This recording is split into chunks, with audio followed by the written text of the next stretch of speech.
Magandang araw mga kakotsero. Ito na naman po ang inyong lingkod na si Jigs na magbibigay sa inyo ng giya ngayong araw ng linggo. Ngayon po ay October 26 at October 27 at meron po tayo siyam na magagandang karera. No? Umpisa na po natin. Uulitin ko lang po, itong aking giya ay purely review and analysis ko lamang at walang halong information. Meron po tayo siyam na karera ngayong araw na ito. At simulan na po natin. Race number 1, dito po magsisimula ang ating first winner take all. Pilracom rating based handicap system race, class 5 split laser. Distance is 1,400 meters. Dito po may 5 kalahok, no? Kung mapapansin nyo dito, ito parang medyo bumaba pa sa laban. Galing sa segundo kay Professor Jones to. Hindi muntik nang abutin si Professor Jones, yung numero 5 Cristiano, no? Nasakay ni RJ Tabor. Tingin ko itong horse to beat, no? Kaya lang maglalagay po ako ng palikundo. Wala kasi ako ibang nakikitang matulin bukod sa numero 2 na si Heaven and Earth, nasakay ni Idol R.A. Base, no? Baka mamaya mauna to at mapabayaan. Sa tingin ko pwedeng tsumamba, no? Kaya dito sa race number 1 ang pili ko po dyan. Doon ako sa numero 5 Cristiano. At ang palikundo ko na rin po numero 2 na si Heaven and Earth. Sa race number 2, dito po magsisimula ang ating first pick 5. Pilracom rating based handicap system race, class 4, 16 to 21 split. Distance is 1,400 meters. Dito po may siyam na kalahok, no? Kung mapapansin natin dito, ito galing sa segundo, malakas yung nilabanan, yung numero 9 Anyo 96. Sa tingin ko itong horse to beat dito, tingin ko wala nang papopormahin yan, sakay ni EA Abrea. Magpo-protection lang ako sa numero 3 na si Heavyweight, maaasahan, no? Pero kung nagtitipid sa aking palagay, pwede nang suluhin yung numero 9 Anyo 96. Pero kung may puhunan, pwede magdagdag. Pwedeng isama yung 3 Heavyweight at si maaasahan. Kaya dito sa race number 2, pili ko po. Doon ako sa numero 9, Anyo 96. At ang panigundo ko na rin po, numero 3 na si Heavyweight, coupled with maaasahan. Sa race number 3, dito naman po, magsisimula ang ating second winner take all. 2024 First Leg Juvenile Stakes Race. Distance is 1,200 meters. Ito yung mga nagsipanalo ng sweepstakes. Yung Constatic Offer na nagprueba po ng 1.12. Sa tingin ko siya ang may best time dito, no? At sa tingin ko itong horse to beat dito at napaka-impresibo po ng panalo. Nanalong banderang tapos siya si Constatic Offer, no? Nasasakyan pa rin ni Odell P. Cortez. Itong Laguna, nanalo po ng sweepstakes pero nagprueba lang po siya ng 1.13. Sakay pa rin ni Patty Dilemma, no? Kung sakaling itong Heartfelt nanalo naman dihado, na-upset niya yung outstanding favorite na karaan.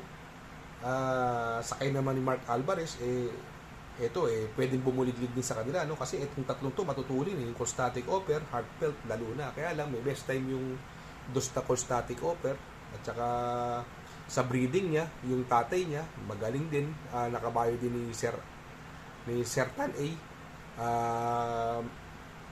Sa tingin ko ito ang horse to beat dito.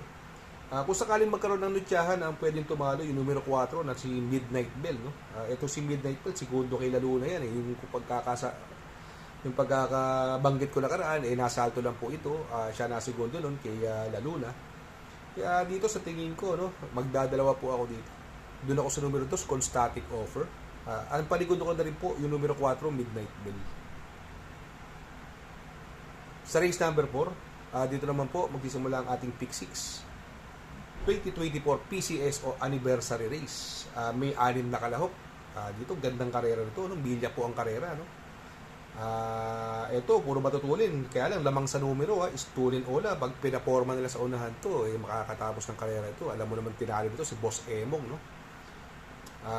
Ito naman secretary, panalo din ito mauna. Kaya lang sa labas manggagaling, Itong Batang Manda pwedeng isunod, no? Sa tingin ko hahabulin ni Jeffrey Sarate yan si Stolen Ola, no? Pwedeng makapanood ng laban si Batang Manda, no?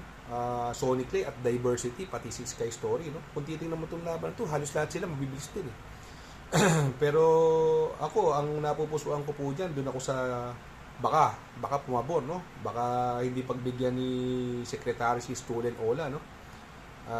Doon ako sa numero 5, Batang Manda.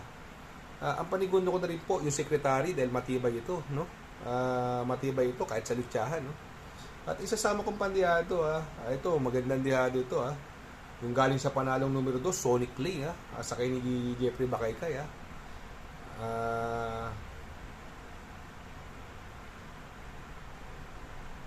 Kaya dito sa race number 4, pili ko po numero 5, Batang Manda. Panigundo ko numero 6, Secretary. At sasama kong pandihado numero 2, Sonic Lee. Sa race number 5, dito po magsisimula ang ating second pick 5. Pilracom rating based handicap system race, class 5, 6 to 10 split. 1,400 is the distance. May 7 kalahok. Ito galing sa panalo, no? Modern Verde, no? Galing po sa panalo yan, si Modern Verde. Impresibo po panalo niyan, sa tingin ko, ito ang malalyamado dyan at ang horse to beat, no? Although, etong si La Republica, magaling naman kay Pabs Cabalejo, poking horse sa kanya yan, pwedeng iuna, pwedeng isunod. Nakikita ko rito, wala namang masyadong ibang matuli, no? Pwedeng iuna niya to, si La Republica, pag inuna niya to, pwede rin makachamban diyado yan, Although, hindi ako impresibo kay Early Bird nung nakaraan, pero inayaw lang siya nung karera, si Early Bird, no? At mababa rin siya sa laban, Itong Sky Plus may tulin din, pero sa tingin ko kakayanin nila Republika ang area niya, no? Itong si Laguna de Bay, sa tingin ko medyo malakas na laban niya rito, no? Ito bago, no? Yung numero 3, Memory of the Sun, no? Pwede rin po yan, no? Pero ako, mamimili ako po diyan dahil magdadalaw na lang po ako, no? Doon ako sa numero 1, Modern Birthday. Panigundo ko numero 7, La Republica. Sa race number 6, dito po magsisimula ang ating pick 4. Pilracom rating based handicap system race, class 4, 34 to 39. 1,400 meters is the journey. May 11 kalahok, no? May mga bagong kabayo po dyan, Yung numero 1, Dreaming Always, Sakay ni Uno Hernandez, Tumakbo po ng novator ng kanyang barrier yan, unang barrier race niya, nagprueba po siya ng 1.13, Sakay ni King Flores siya noon, Impresibo po ang panalo sa kanyang unang barrier yan, Kaya sa tingin ko, yan ang napipisil ko dyan, Si Dreaming Always, Ito, may mga panalo din, sa sarili ko opinion, Yung Attractive Force Primavera, may panalo po yan, Si Alegna at Come From Behind, no? Itong Alegna, medyo nahilo lang siya dun sa laban niya nun, Yung sakay ni Uno ang nanalo, siya humabol, medyo nahilo siya sa laban na yun, pero yung preba niya sa una niyang barrier, 1.25, impresibo po yun, sa 1,400 meters, kaya sa tingin ko may panalo yan, magandang dihado yan, dihado lang din po pati sa hinete, Ison Bautista, pero possible na bumuluga yan, Alegna. Yung numero 11, Come From Behind, ito baka mahusto na, binigyan na kay Jan Alvin, at alam naman natin stakes race sa winner din yan, Kaya dito sa race number 6, ang pili ko po, magtatatlo po ako. Doon ako sa numero 1, Dreaming Always. Panigundo ko, numero 11, Come From Behind. At isasama kong paniyado, numero 10, Alegna. Sa race number 7, Pilracom rating based handicap system race, class 5, 11 to 15 split.